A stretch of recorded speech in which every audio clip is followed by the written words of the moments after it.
You're listening to Artistic Finance, Show 90.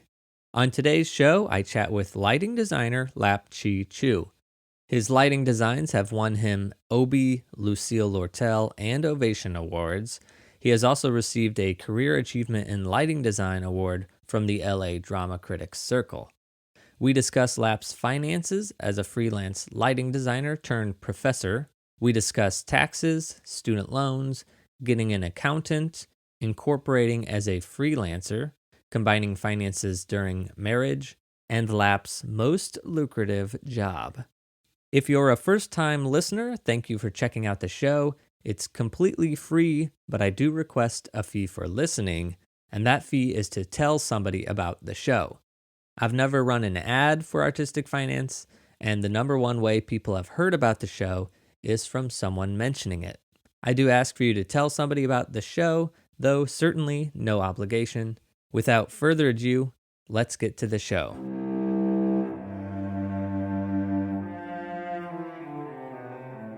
You're listening to Artistic Finance Podcast, where your host, Ethan Steimel, interviews successful artists, leaders, and investors to help educate and inspire artists to grow their wealth.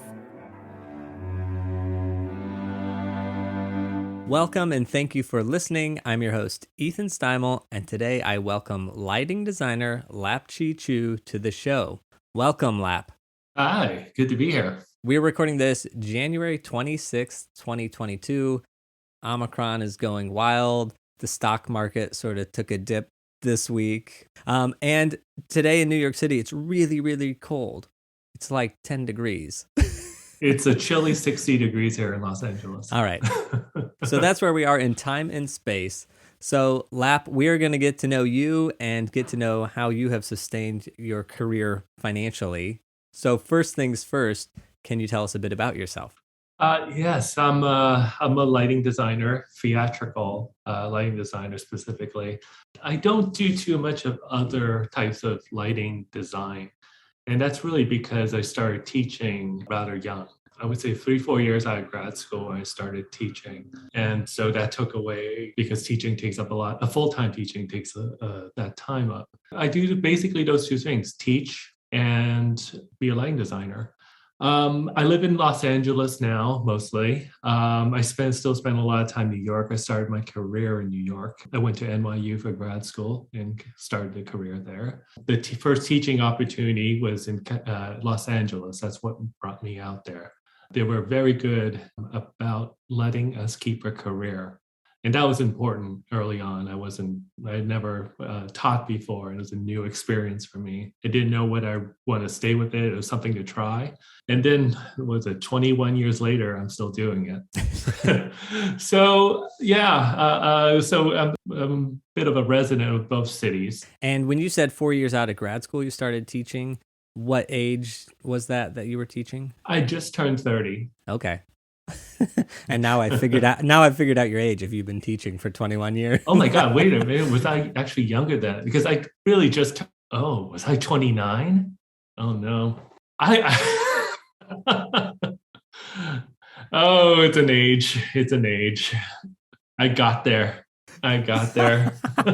Amazing. Okay. All right. Can you describe some of your demographics for us? He, him, his. I just turned 50, in case you didn't hear it. I'm Chinese American. I'm married. Undergraduate, Northwestern University in Chicago. Outside Chicago. And graduate degree from NYU, Tisch. Geographic background. I'll go way back. I grew up in Hong Kong and Boston. So a bit of split. And then college, Chicago, lived in DC for a couple of years after that. Then I went to NYU. A couple of years later, started teaching, moved base to Los Angeles, but still spent a lot of time in New York. Wow, you've been in like all the big cities. Yeah. I get the big three by population. Yeah. The Daily Show, their intro now, it's a joke, and it says, broadcasting from New York, the only city in America. You have basically lived, like, maybe you missed Dallas and Houston. Houston's number 4, right? In population. Yeah. The Metroplex, yeah. So you basically hit all the big ones. Oh, Miami. You didn't do Miami either. Oh, right. Okay. You have That's time. on my list. You have time. Yeah, I'm only 50. All right. Your creative personality. What is a live event that you like to experience as an audience member or a piece of art that you like? God, I don't do it very much anymore, but concerts. It's a little harder to. I mean, even pre-COVID, it's just a time between working. I used to do a lot more of it in college. Also, all sorts of live music, and art-wise, boy, it's nice to be in an environment. That I don't want to sound stereotypical, but like lighting environments are kind of great. Like full room Dan Flavin installations, not so much as fluorescent tubes on the wall, but those are really immersive environments are really great. And I guess that's what music and concerts are in a way. Right, exactly. Yeah. Nice. Yeah, you were pretty typical there. Yes. I'm a walking stereotype. No. So now your financial personality, are you good or bad with money? I think I'm good. It's hard to self-assess. So sometimes it's purposeful, sometimes not purposeful, but I think I'm pretty good about it. I would also say since getting married, I've given up a little control of that. We had to pick an accountant and mine lost. And then he said, that's what usually happens. Okay, wait. All right. So now I have to ask questions about your marriage just because that is a financial thing, can be. What age did you get married at? Later in life.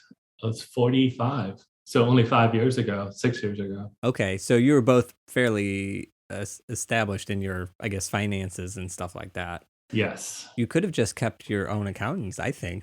Was it the first year of marriage that you were like, oh, I guess we should file together now? Well, actually, that actually leads to that financial question. Because we were a little older, we were very good at having our careers and our lives and managing it.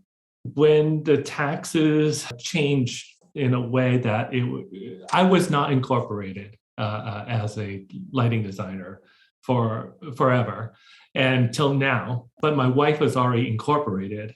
So it was just easy for me to join her company rather than start another company.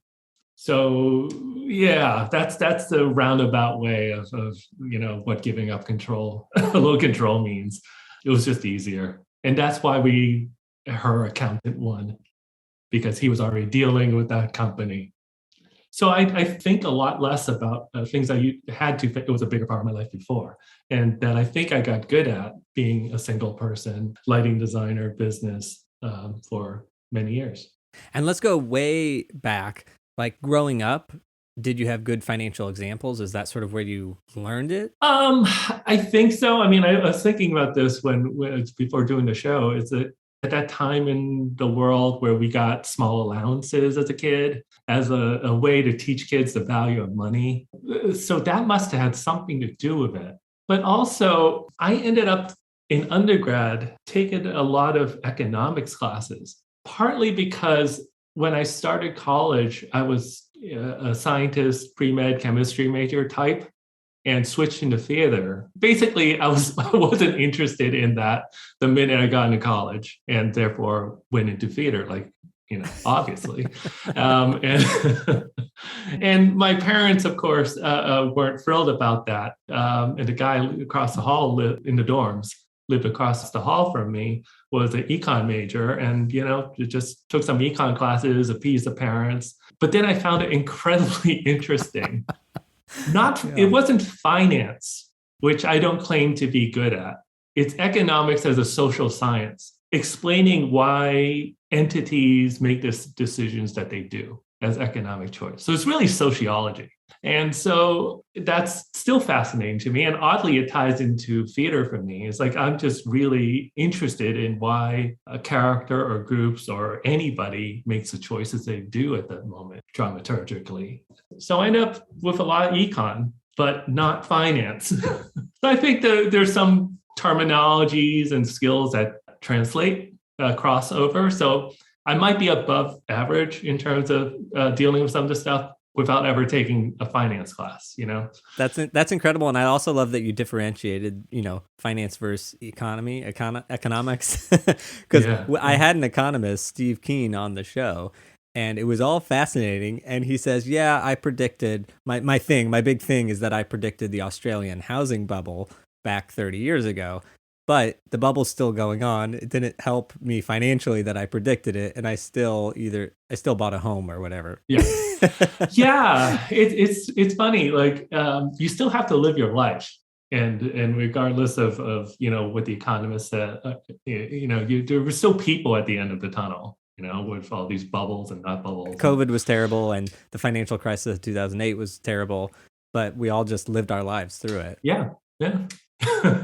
We already know that you went to academics early on, but still you lived for 4 or so years freelancing, presumably. What did your finances look like when you got out of school and you started your career? You end up not designing all the time right away. So there's always that day job or something that you can make a living at.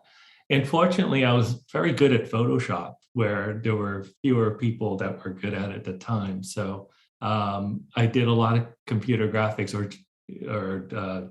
preparing files for. At the time, it's now PRG, but it was 4th phase. We did a lot of photoshopping and putting together slides and things for Pani and Fiji projectors. Now they're been replaced by video, but it was a good way to make a decent living part-time. As the career ramped up, my schedule wasn't booked with designing or assisting, so I get to do a lot of Photoshop part-time, make ends meet. Okay, you came from Boston, I guess, before school. So did you move to New York, and you were living in New York for those 4 years? So it was Boston through high school, then went to Chicago for undergrad. Then a year or 2 in DC, and then in New York for grad school. And then I stayed in. Oh, right. I forgot that you were at NYU for grad school. So you had already been there for... Right. That was the 4 years I was post NYU. Got it. Now, fast forwarding to today, on a daily basis, do you think or do you worry about money? When I have time. Actually, today was a really good example, or yesterday even, because there's been a lot of market chaos. The week before, I was really busy with interviewing students for the next year, several classes I had to teach, I had a light plot due, and all this, life professional stuff. So I hadn't looked at the market. It's not something I do constantly, but it was on the news and pay attention a little bit. The last couple of days, I had a little more time, because I just went through all that crazy stuff. And then next week, I go into tech for a show, so I will not have time again. It's just another bit of news to me, I guess, with all this stuff. That's amazing. But now I'm just curious. So were you looking at your retirement account and worrying, or were you just like looking at it, let me put that away? Yeah, there's actually a kind of a long history with retirement and investing here, because look, it's very odd that you're investing in your future, but you're kind of gambling for your future so you can retire. And this all started, I had my old accountant set up a pretty interesting situation where opened up basically a simple IRA for me, to way to offset taxes and start saving for retirement. He, did the thing where he put my funds into several mutual funds, and here you could, retire one day. And each year you make a contribution to it to offset some of the money you owe to taxes. And then, the whole, interest in the economics and things like that, I decided, I think I can do this. So I took over that simple IRA, put it into like a Ameritrade account, and started managing myself. Then I really had to pay attention to where the money went. I don't do that exclusively anymore. I realized that I don't have the time, and that when I get busy like I did last week, a lot of crazy stuff can happen in the world, and I would have be busy doing a light plot. So I think somebody else should deal with it. I did that for a couple of years. And there's still some choices to be made. You're ultimately responsible. You kind of know where everything is. And, I bought Apple a while ago, and that's fantastic. But I don't have any ideas. That's not Apple. I'm not that studied in this. So since it's retirement, and it's somebody else should handle this. That's when I realized. Okay. So to me, it sounds like you don't necessarily worry. But even when you were looking recently during the sort of, I'll call it crash. I mean, it could continue to crash or it could go up and maybe it's not a crash. But you looked at it. But since you're not managing it, you're not really concerned. My wife and I have a financial person. And with some of the fiduciary rules now that I'm learning about is that they really need to check in with you. At least that's our arrangement. Unless you have another, I'm sure people find other ways to do business, but yeah, we tell our person never call us, and they still do once a year, and we're like, we told you never to call us. No, nobody notified us this week. I think my wife and I are still like a little too control freaky-ish, and we do want to know. Maybe we don't, but I'm not sure. There's a right match, is what that is. Like. Okay, so what I'm hearing is that your advisor, I'll call them advisor, whatever they are, they reached out to you and said, "Hey, the market's crashing." Honestly, I reached out to him this time because I was watching the news when I.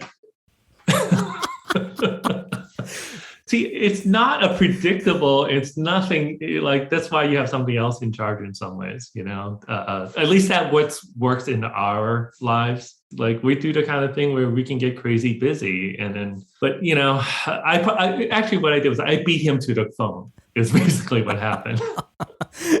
Oh my gosh. I mean, I'm sorry to go off this tangent, but I'm sort of like curious what that conversation was like. Like, did you say, "Oh, thank you so much for answering. I'm really worried. Can you move my stocks into bonds or something?" Like, what did you say to him? This is part of a several tiered conversation. That basically, this is way too much about me and my wife, which is we're a little control freaks.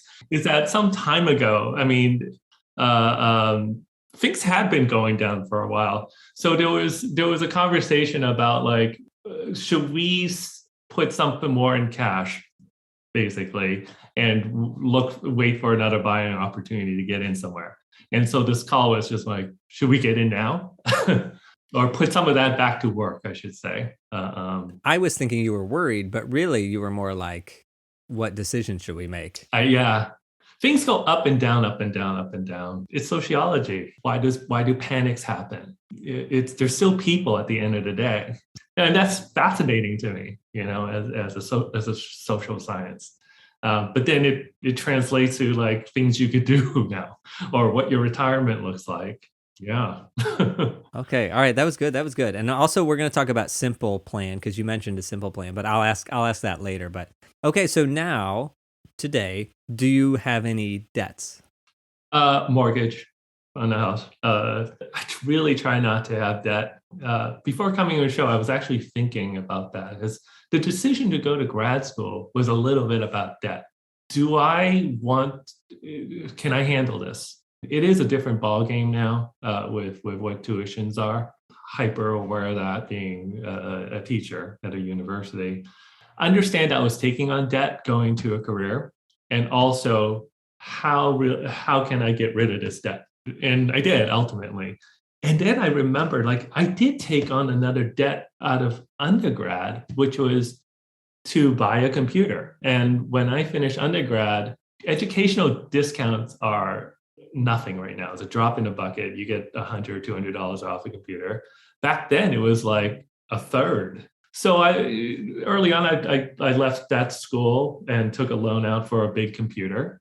That got paid off pretty quickly, which was nice. But I did make a sort of investment decision here to take on a little debt out of undergrad. And that's really because, like at that time it was like, well, this was before Vectorworks was around. But for anybody who doesn't know, lighting drafting software is what Vectorworks is. Yeah. That sort of drafting, not many people were doing not for theater. Architects and engineers were using computer drafting. But I was early onto that, and I knew I needed a computer. You need a better computer to handle that back then, and now you don't.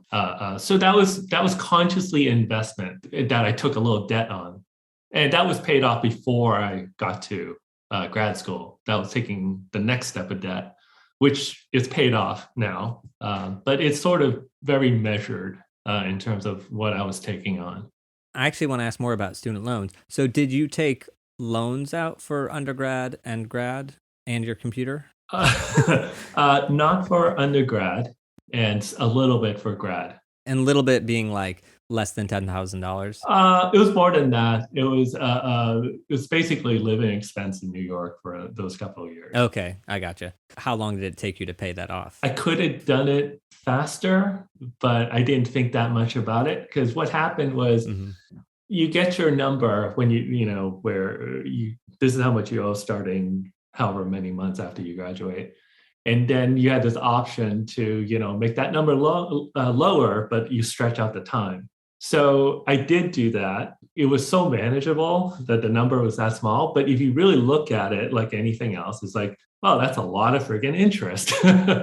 So it's something like, so I just made it, finally buckled down in a way. It was easy to coast. It was so manageable. But if I just, that's when I started maybe doing a little budget, save more here and there, and then just knock this off, get it out of the way.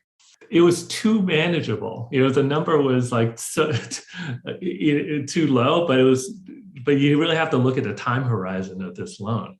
It was like, that's not smart, actually. So how long could you have dragged it out? And then how long did you take? I think you could have dragged it out to 25, 30 years.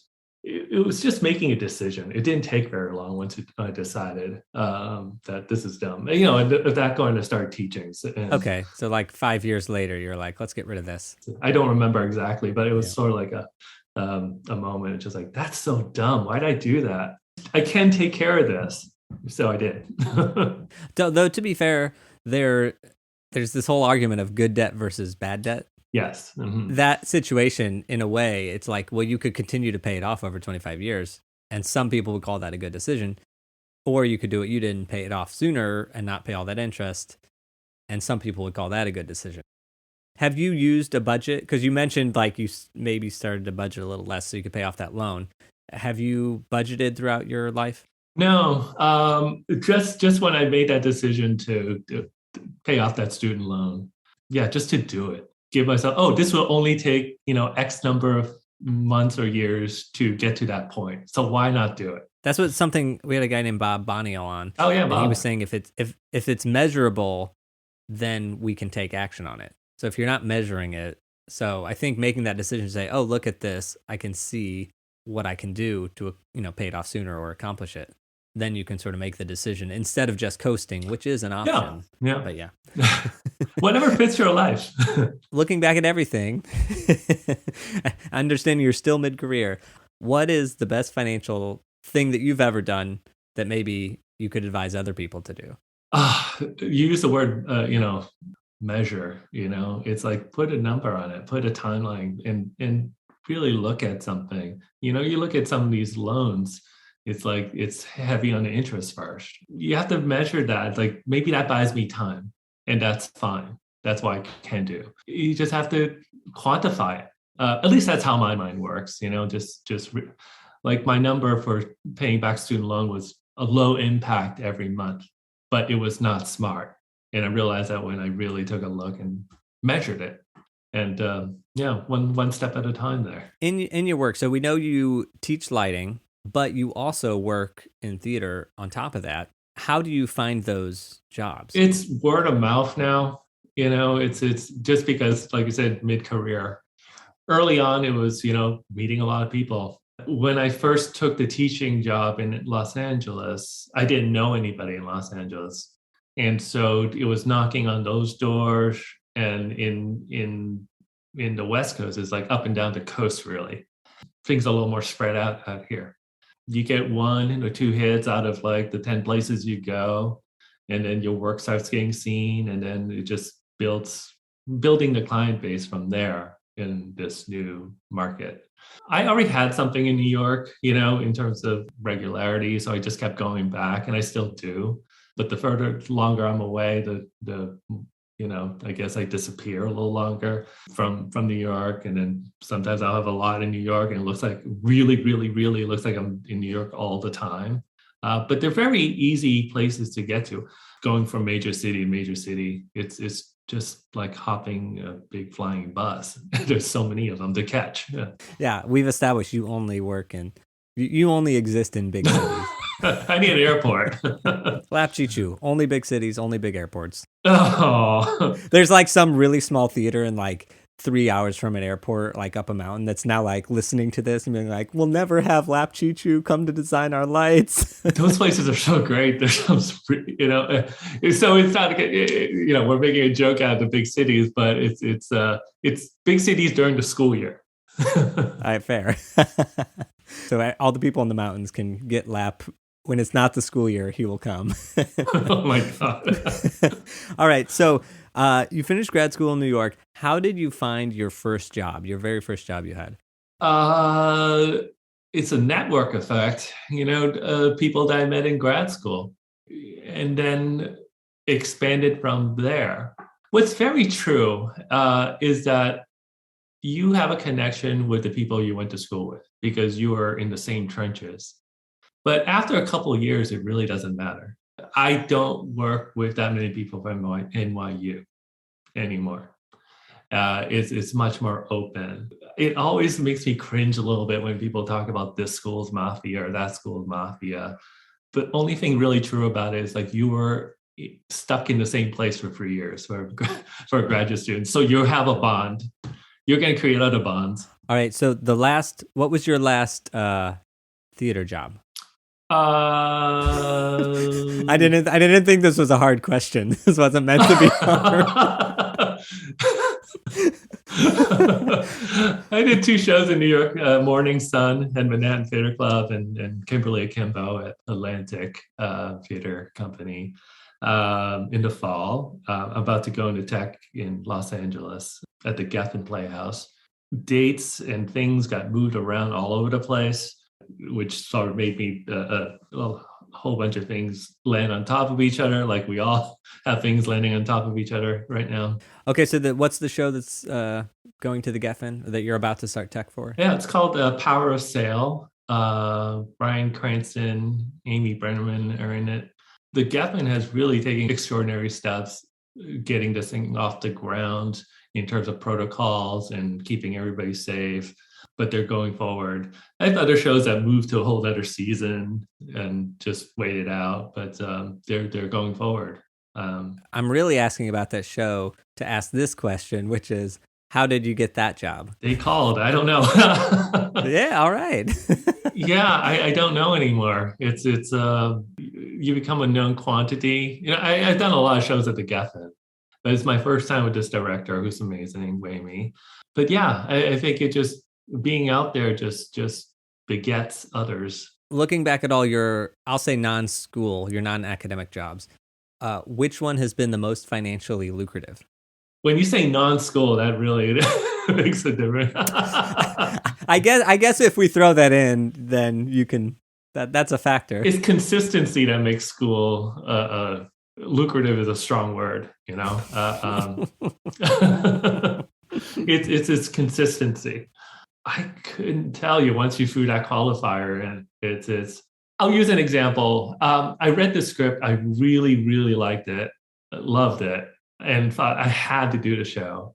It was in the mountains, and it was out there a little bit. But it didn't pay much, but it was so great. Just like I have to do it. I don't know what's going to happen of it, and luckily it did have a life after. It's not why I did it. It wasn't the driving force. How lucrative it is. It ended up being lucrative by God. That's such an odd word right now, but it did well. Kept on giving. That shows the Wolves about the we did it at the Vassar Powerhouse Theater, and it was a summer thing. But it was such a great play. And that was the first production of it. And it had a life at the Duke and came back again to Duke. Then it went to Lincoln Center. It wasn't it's not like nine tours all over the world Lucrative, but it continued. So actually, that's the same as you said about the academic work is that it was consistent in a way, like it was steady. Steady was what made it good. Yeah, and very proud of it. I mean, it's such a great script that I'm glad I went on that instinct rather than like this will be lucrative, to throw that word out again. No, I just asked because not because I think anybody thinks before they sign on to a show that it's going to be lucrative, like that it's going to make them a good paycheck. I mean, certainly people, do that and a little bit, but like all the long running hits or the shows like yours where they do it again somewhere else. You don't know that that's what's going to happen. Nobody knows. Because even Frozen may be a bad example, but like that's Disney and Disney's behind it. And it still was only on Broadway for 2 years or something. Right. We talked about you were not incorporated for the first 45 years of your life. And I'm assuming you would have stayed that way had you not gotten married? Or do you think you would have incorporated at some point? I actually don't know. It was nice to keep life simple, not deal with taxes all the time or the counting that goes into taxing all the time. It was never the beneficial option or choice for me. It just happened that by the time I was married to somebody who's incorporated. So I never really struggled that hard with that decision. So now I'm not informed enough to the pros and cons of that because I never really had to answer that question for me seriously. The accountant said to my wife and I was like, you should do this. And then I don't have to do it day to day. And that's a little bit of the control that I gave up happily now. Like it was a little scary when you're like, I don't know what that bill is or because you spend so much of your life being in control and aware of all that stuff. All right. Changes everything. Marriage changes everything. That's the other thing. All right, not a side tangent, but just question for me. All right, so pro-marriage, against marriage, now that you've been in it for a while? I love it, but it's totally kidding. It is a relationship that way. You tie in so much of your life, and especially later in life, I know that's kind of a joke, but it was like you're not wrong. I would have loved for you to have been like, now that you mention it, really not for it. Just kidding. Okay, so your yearly income, W-2 versus 1099, how much of each do you get? God, the last couple of years has been very different. Things I had historically got 1099 for, now want to do a W-2. And then they only did it for a year. And then now, because it's going to, if they're paying a company loaning me out, they don't have to issue 1099. So it's up to me to keep the pay stubs. It's changed a bit, that W-2 versus 1099 in the last 5 years. I actually didn't know that. So you're incorporated. So if that incorporation gets the paycheck for your show, they don't have to send you a 1099? Correct. I was chasing all these favors down for 1099 because it was new to me a couple of years ago. And it's like, wait a minute, we don't have to send you this. And it's like, you don't? Okay, then I checked in with my accountant. The way of learning how to do business was different.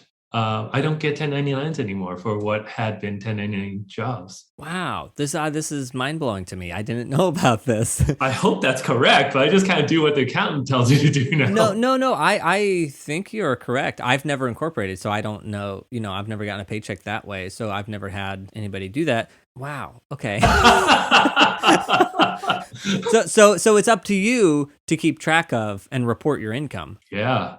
Kind of weird. This seems fishy. Now I'm starting to understand why everyone wants to open up corporations and you can just make up what you made. Well, it's also a layer of protection, when you're hiring people and of course, sue you, they sue your business. Of course, let me say this. Anything I'm saying on the show, you should check because I don't control this I joined my wife's company. Somebody else does the accounting. Decades of independence gone now. So, well, no, I think you might be onto something because I once rented some like a rehearsal hall, and I rented it for more than $600. And I didn't think I needed to pay them a 1099 because I was like, oh, they're a company. I don't need to. And then COVID hit, and they reached out to me and they said, hey, I'm dealing with unemployment and I need some 1099s or whatever. Can you send me a 1099 for that rehearsal hall stuff that you... Oh, they needed proof of income. Yeah, so then that confused me. But I think they were a single member LLC, and yours is clearly multi-member. And so that might change something. I don't know. Maybe. Well, I'm glad we brought this topic up that we have no idea on. I know. You need another show that deals with this, which is upcoming. Okay, so going back to the W-2 1099, so now you're getting, well, it's not 1099, but you have to report it. So the question then becomes, are you paying taxes quarterly? I believe my wife does. And does your accountant help you and say, this is what you're supposed to pay every quarter? Let me rewind the clock because I'm really speculating what my wife does. I mean, back when I was good at this, yes, my accountant set up a payment schedule that was based estimated taxes. You know, either you were ahead or behind in every year, and you want to be ahead and rather overpaid and underpay above what you owe ultimately, rather than less than for the quarterly. But in the freelance life, you're unsure what you're doing from year to year. You can also make it up too. You know, it's just a schedule. Like, let's say you're supposed to pay $1,000 quarterly. It seemed like I might have worked more than I did the previous year. That third and fourth payment, you might want to bump up. Yeah, I'm of that philosophy too, of overpaying and then getting a refund or whatever. Auditing sounds like no fun. Yeah, I agree. Okay, we know the answer to this, but I'm going to ask it anyway. Do you file your own taxes? I have to do all the math and the receipts and all that, for the write-offs, but I don't file. I file jointly. How do you organize? Because just how do you keep your receipts and things organized? Credit card. That summary is so amazing. I used to keep accordion files of receipts, and then the New York taxi ones were terrible because the ink fades. And like, what did this say after a year? But now everything on a credit card just makes it so much easier that it's printed on a statement, and some of the cards will guess at the category for you. And that at least gets you most of the way there. It's been easier that way. It used to be like lock yourself in for a couple of days and add up your receipts. But now the credit card is such a great tool for that. I'll have to say this. I don't carry a balance. It's just a form of payment. That was quick. Okay, but then also when you're looking at the statement, do you type it up for the accountant or do you just give them the credit card statement? Oh, I organize it because you could download it as a comma delineated file or Excel file, and then you just make sure everything's in a category. There's, different cards have different portals, and sometimes you let you do that. We have a Chase Ink, and that one was last year. You could change the categories on it. This year it doesn't. I just downloaded it this year. It just makes life a lot faster. Wow. Okay, I put in all my stuff in Excel, and I have Chase, a card, so I'm doing it wrong.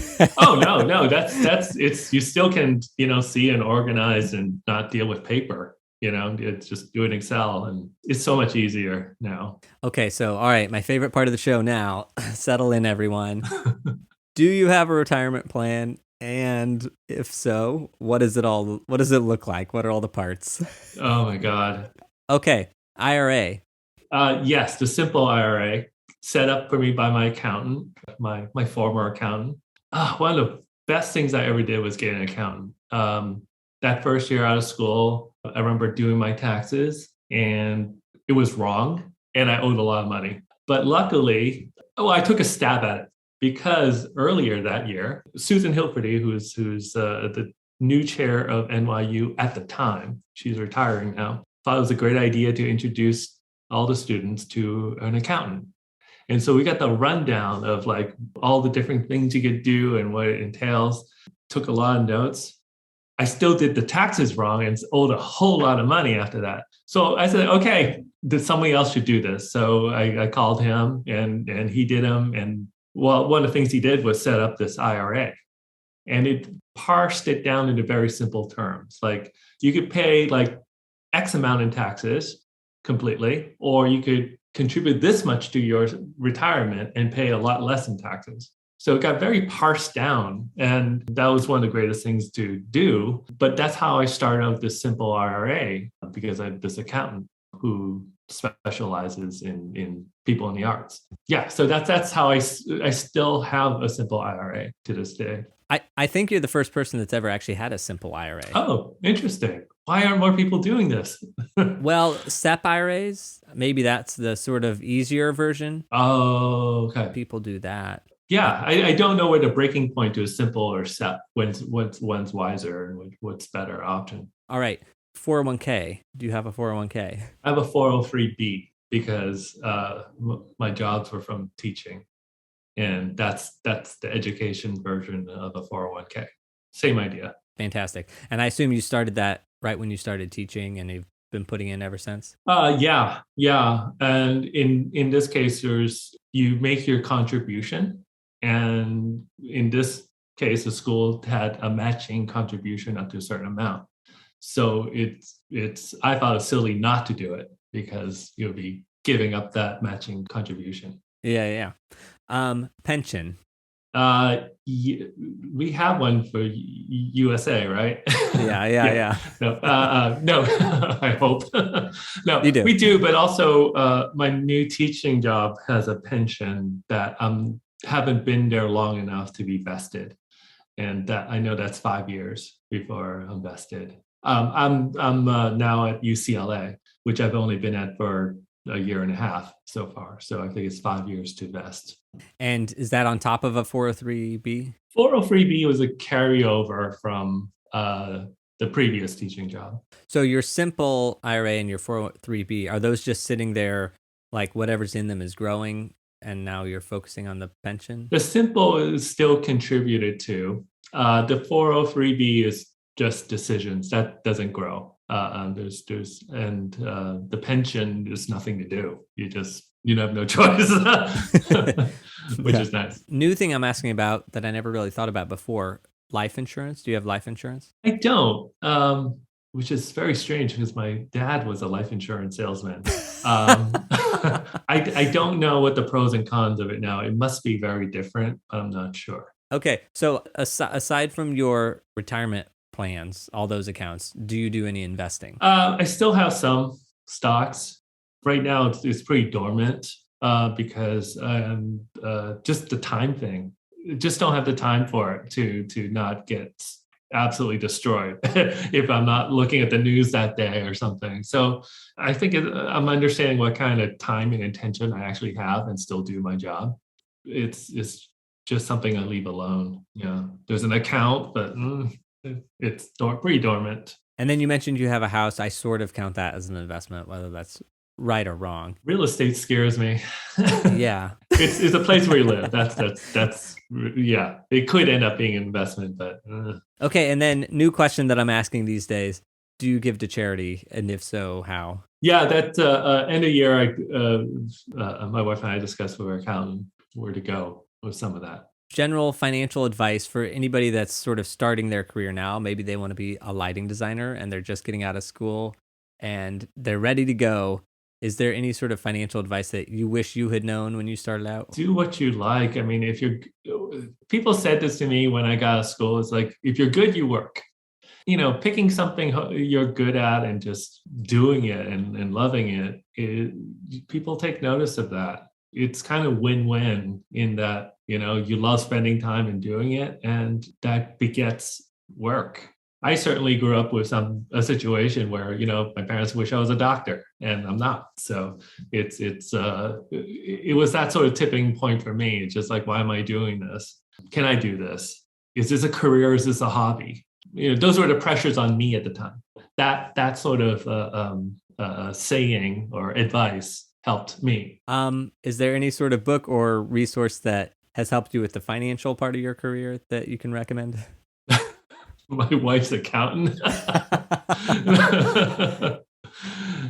No, it's partly like I enjoyed reading about economics or economic as a social science, like we said earlier. That's interesting to me, but it's not finance, but there's a lot of crossover. So Wait, do you still read those about economics and stuff, or is that just back when you were in school? I don't read textbooks or anything. I'm not that boring. No, there's a lot of books that are not textbook. No, nobody does. No, I mean, Nobody but does. like the economic section or the magazine, The Economist, or something like that. It's just it's of interest, and it's so little about finance. It's more about, oh, this may happen, this may not happen, or why people make the choices they do, or why groups make the choices that they do. I'm lucky to have that crossover. That's what I enjoy about scripts and making dramaturgical choices. It just happens. Figure out why people do what they do. That's fascinating to me. If there's anybody that's listening that wants to go into a career in the arts and perhaps become a lighting designer, they really love it and they want to do it. Maybe they're worried like, oh, I'm not going to make enough money. Is there any encouragement you can give them or caution you can give them? Oh, it's such a strange time. I mean, back in the fall when we're all starting up, a lot of theaters had trouble staffing. It was hard to find people to, I don't want to say do the work, but were they hanging the lights? Were they assisting? Were they designing?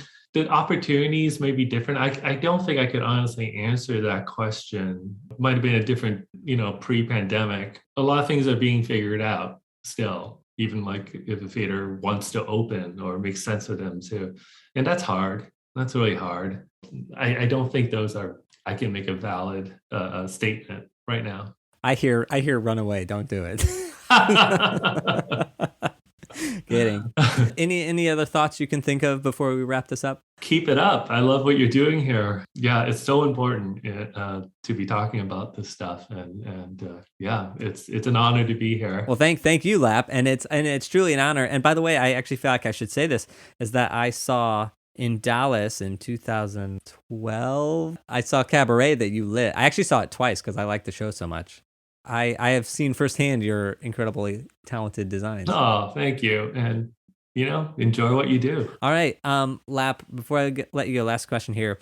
Where can people connect with you? I'm easy to find. Website, lapchichu.com. I teach at UCLA. So, that website. And then my name is kind of rare. So it's easy to find. Thank you, Ethan. That's it for this week's episode.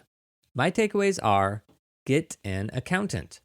They know what they're doing, and they can give you options on tax-saving retirement accounts. It was great that Lap had an introduction to an accountant in school, and then he tried filing his taxes once. Yes, he messed up, but he then knew who to call. And that accountant set up his Simple IRA, which he has used ever since.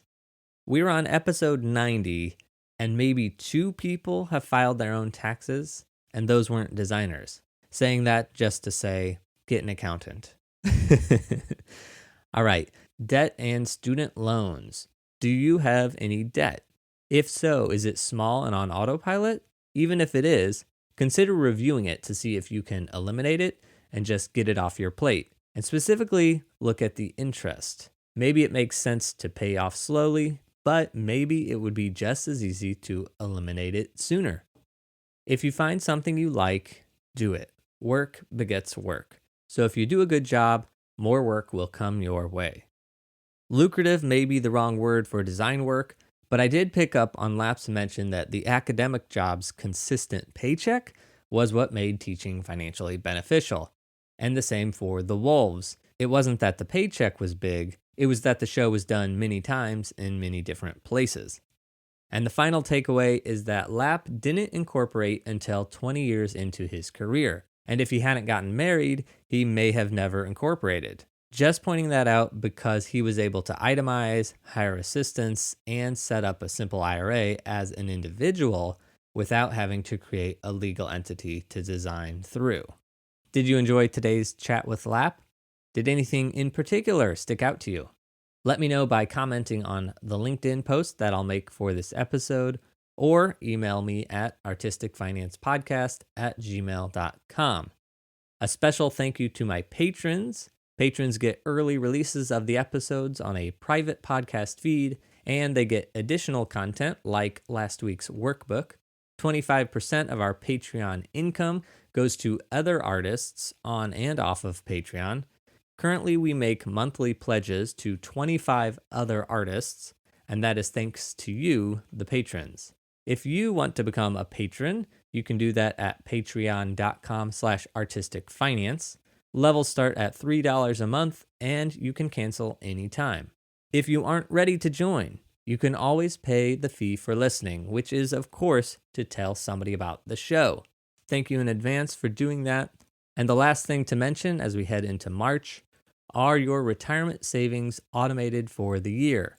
Are you on track to save and invest what you planned?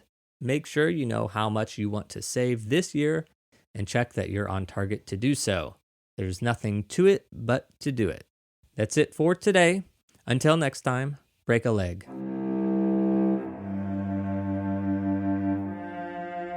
Thank you for listening to Artistic Finance. Make sure to subscribe. To access our show notes, transcripts, or resources, go to artisticfinance.com. This show is for entertainment purposes only. Before making any decision, consult a professional. This show is copyrighted by Artistic Finance. Written permission must be granted before syndication or rebroadcasting.